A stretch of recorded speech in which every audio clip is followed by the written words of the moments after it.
رمضان شریف کی سب سے بڑی عبادت کون سی ہے؟ رمضان المبارک کی سب سے اہم ترین عبادت روزے کی عبادت ہے، تو روزے کو پورے اہتمام کے ساتھ، اس کے پورے آداب کے ساتھ، اس کے پورے حقوق کا خیال کرتے ہوئے روزہ رکھے۔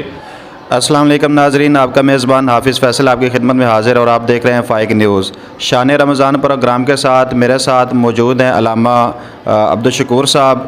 جیسا کہ آپ لوگوں کو معلوم ہے کہ رمضان شریف کی آمد ہو گئی ہے، تو اس سلسلے میں ان سے بات کرتے ہیں، پوچھتے ہیں کہ رمضان شریف کی سب سے بڑی عبادت کون سی ہے اور رمضان شریف کے اندر کن کن چیزوں کا جو ہے وہ خیال کرنا پڑتا ہے اور اپنی عبادات کو کس طریقے سے جو ہے وہ اللہ کے ہاں جو ہے وہ قبولیت کا جو ہے وہ ایک ذریعہ بنا سکتے ہیں۔ السلام علیکم علامہ صاحب۔ وعلیکم السلام ورحمۃ اللہ وبرکاتہ۔ جی بہت شکریہ فائق نیوز کو ٹائم دینے کا۔ تو جیسا کہ رمضان شریف کی آمد ہے تو ناظرین کو بتائیے گا کہ رمضان شریف کے اندر جو ہے وہ سب سے بڑی عبادت کون سی ہے؟ بسم اللہ الرحمن الرحیم۔ جیسا کہ تمام اہل ایمان جانتے ہیں کہ رمضان المبارک کا مہینہ اپنی ساری برکتوں کے ساتھ، اپنی رحمتوں کے ساتھ ہمارے ہاں ڈیرے ڈال چکا ہے۔ رمضان المبارک کی سب سے اہم ترین عبادت روزے کی عبادت ہے۔ ویسے تو رمضان المبارک کے اندر جو بھی عبادت کی جائے وہ عام دنوں کی نسبت رمضان المبارک کے اندر بہت اہم بن جاتی ہے، لیکن اہم ترین عبادت روزے کی عبادت ہے۔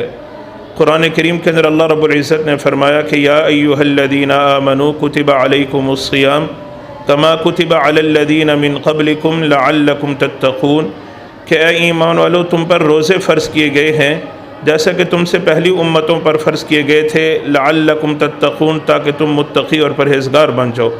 تو رمضان المبارک کی سب سے اہم ترین عبادت روزے کی عبادت ہے۔ حدیث مبارکہ کا بھی مفہوم ہے کہ رمضان المبارک میں دن کا روزہ تمہارے اوپر فرض کیا گیا ہے اور رات کی نماز تراویح تمہارے لیے لازم کی گئی ہے۔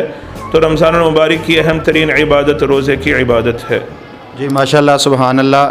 علامہ صاحب نے روزے کی جو ہے وہ رمضان کی سب سے بڑی عبادت جو ہے وہ روزے کی بتائی۔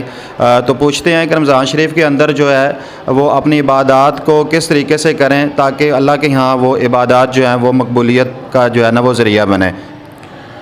دیکھیں، اصل تو رمضان المبارک میں جو روزے کی عبادت ہے تو اصل ہمیں اسی پر فوکس رکھنا چاہیے کہ روزہ ہمارا ایسا روزہ بنے کہ جو روزہ اللہ کے ہاں قبول ہو۔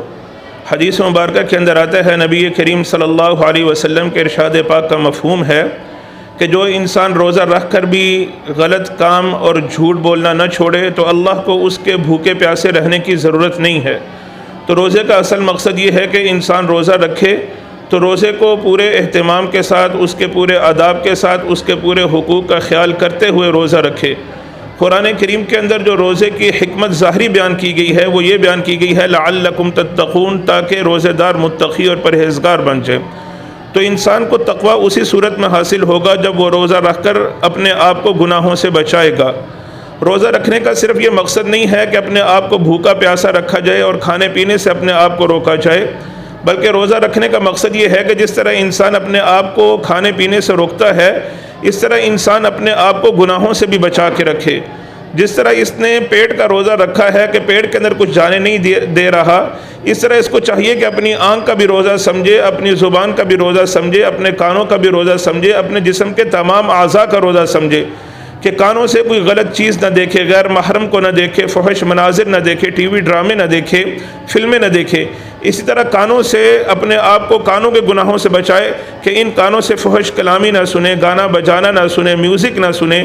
اس طرح اپنی زبان کو بھی جو ہے گناہوں سے بچائے کہ اس زبان کے ساتھ جھوٹ نہ بولے، غیبت نہ کرے، فحش کلامی نہ کرے، کسی کو لعن طعن نہ کرے، کوئی لڑائی جھگڑے نہ کرے۔ ان ساری چیزوں کو مد نظر رکھتے ہوئے اس کو چاہیے کہ اپنا روزہ گزارے۔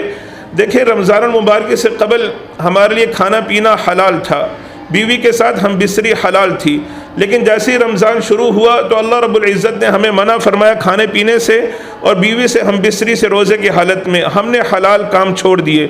لیکن گناہ تو ہر حال میں حرام تھا، روزے سے پہلے بھی حرام تھا، روزے کے اندر بھی حرام ہے۔ تو یہ کیسا روزہ ہے کہ ہم نے حلال کام تو اللہ کے حکموں کے مطابق چھوڑ دیے، لیکن جو حرام کام تھے، گناہ تھے، ان کو ہم اسی طرح کر رہے ہیں کہ رمضان سے پہلے بھی ٹی وی ڈرامے، فلمیں، ناچ گانے دیکھ رہے تھے، رمضان کے بعد بھی اسی طرح ٹی وی ڈرامے، ناچ گانے، فلمیں دیکھ رہے ہیں۔ رمضان سے پہلے بھی ہم بازاروں کے اندر بد نظری کرتے تھے، غیر محرم عورتوں کو دیکھتے تھے، رمضان کے اندر بھی اسی طرح دیکھ رہے ہیں۔ رمضان سے پہلے بھی میوزک سنتے تھے، رمضان کے اندر روزے رکھ کر بھی میوزک سن رہے ہیں۔ تو یہ تو پھر اس حدیث کے مطابق کہ اللہ پاک کو تمہارے بھوکے پیاسے رہنے کی ضرورت نہیں ہے، بلکہ اللہ پاک تو یہ چاہتے ہیں کہ تم روزہ رکھو اور روزہ رکھ کر اپنے آپ کو گناہوں سے بچاؤ۔